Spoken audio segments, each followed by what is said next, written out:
All right, I am joined by McMahan, pretty boy Taylor McMahon. Taylor, this is fight week. He has a championship kickboxing fight coming up at Stellar Fights 41. Taylor, man, you're right in the middle of weight cut, finalizing your camp. How you feeling, man? I'm feeling good. I don't really have much of a weight cut. I was at 165 my last fight, and I do a pretty good job because I train so much at maintaining my weight. So, I mean, I'm pretty sure I weighed in Saturday, and I was already at 170 even. So, and I'll probably maintain that for the week. So, I'm good right now. I'm just chilling. Put some final touches on the camp, get ready for Saturday, ready for war, baby. Well, listen, your last fight, I was, cage side, and man, you was one for me, and I'm not just blowing smoke. It was one of the most vicious knockouts I've seen, like in the last year.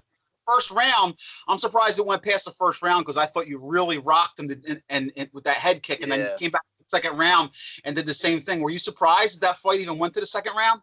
Well, I wasn't surprised once the second round. The first round, the head kick was there because the first fight I remember when I fought Mitch back in August, we really drilled. The second camp was the head kicks off of the break because that happened so much, and I knew it was going to happen again because especially with the new guys, debut was going to be grabbing me a lot. And so it was like kind of instinctual, he grabbed me, and I just when we broke off, it was just I knew his hands were gonna be down, the head kick was right there, so it just kind of happened instinctually. And when I saw it rocked him, the referee didn't even jump in actually until I walked away. I realized I walked away, and I could have got a few more punches in, but I thought he was gonna get a standing 8 count off the rip. And then my coaches told me that they thought the fight should have been stopped, but I mean he seemed pretty okay coming in the second round, honestly. But I mean you can't. That's the fight game. That's it. So you finished with the KO. That was spectacular, and now you're getting a championship fight coming up. Now, when we spoke before, you were really like killing it. You were working out numerous hours per day, Yes, morning, sir. night, you're working. Are you having any fun, or is right now the same thing? You're working and just Oh and well, as I mean, possible. it's fun for me. I love it. This is what I love to do, man. I'm in here every day, all day. This is what I love to do, man. It's just the grind is just what I like. If I don't work out, if I don't train, it's I have a bad day, and I have to get in the gym. So I try to get in the gym as much as I can and train as hard as possible, and that's what's fun for me. All my friends all the time. I get away from the social life a little bit. Like I love social media and stuff, but like my friends, kind of like going out and hanging out with my friends. I don't do that as much anymore. And yeah, sometimes it sucks or whatever, but it's worth it because the grind. That's all I really care about at the end of the day. So All right. Before we talk about your fight, in a perfect world, in a year from now, where do you see yourself in a year from now? Do you see yourself still kickboxing? Where do you see your career as far as fighting goes in a year from now? so right now in a year, my coaches want me to make my MMA debut by the end of the year. So that's what we're gonna be looking for.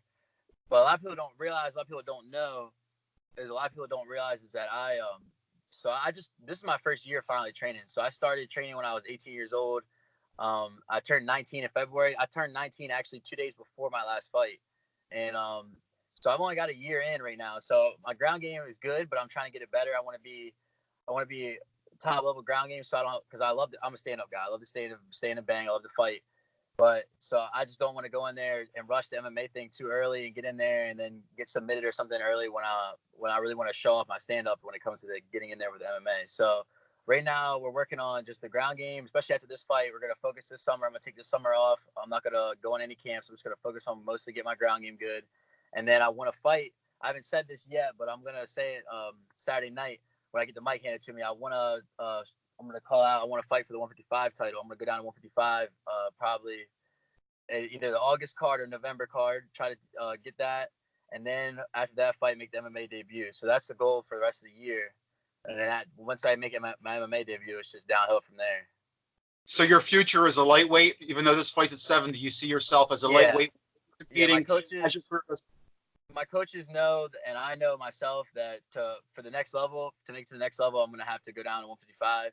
I'm a big 170er right now at the amateur level, but I really think my 155 is going to be my better weight class for me, because I'll be taller, lengthier, and I know I can get down to 155. So, yeah, it's going to be pretty fun to experiment with that and see what it's like to get down there and fight at a smaller weight class. So, I'm excited for all that.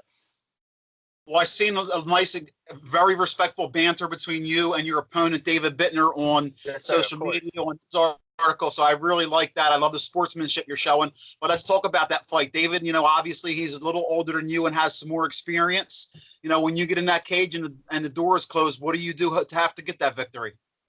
So, David's a really tough guy. He's a really very experienced veteran. David started, I remember he saw in the interview, he said he started boxing when he was 14. I mean, he's 27 now. That means David started boxing when I was 6 years old, man. So, a lot of these guys are going to have that's one of the things I'm about to go through coming up in the ranks is fighting guys that got a lot more experience on me. I'm new, I'm young. I got a lot to learn, but that's why I'm in the gym every day and I try to make up for it by training so much and catch up with everybody. But, I'm just going to go in there. I'm going to do my thing Saturday. And we got a couple of tricks up our sleeves for this fight. We've been working on some stuff. So I'm really excited, and it's just going to be a great night. It's going to be fight of the night. I'll tell you that. Give some shout outs to your school and your coach and your training partners who are helping you get ready for this. So, over here, SBY Admin Fitness, as always, we got Brandon Hudson, is my main coach. That's my main guy. He's teaches me everything I know. He's my best coach, my best trainer. He's probably my best training partner too. Honestly, he's gonna make a couple fights this year, finish up his career. But yeah, so I got my boxing coach, Coach Demont Giddens. He's great. He's a pro boxer. Training partners wise, we brought in a lot of. I know David's a boxer. He likes to box, is what I've heard. So I brought in a lot of pro boxers for this camp. I'm not gonna say any names right now. Don't want to leak any information, but we got a lot of pro boxers been helping me out, get me ready, get my hands ready for this fight because I know that's where Dave likes to take it, and so we're gonna let the hands fly Saturday. Well, listen, I'm pumped up. When Brad told me about this matchup, I was like, whoa, I can't wait, man. This is an exciting fight, and I have respect for both of you. Both of you guys are, like I wrote, are really great athletes and great guys. So I wish you nothing but the best in your final preparations, and keep doing what you do. I know that you got a bright future in this sport. I'm happy that I get to see you evolve from the beginning. I know this is I'm going to be talking to you on a frequent basis throughout your career, Sure. and I look forward to telling your story because I know that it's going to be a long and a good story. Keep working hard. You're a good dude, and pleasure talking to you, Taylor. And I will see you cage side this weekend, my man. Fight week. It's of course, baby. It's a pleasure. Thank you so much for having me on here. I'll see you soon, buddy. Anytime, brother. Take it easy, brother.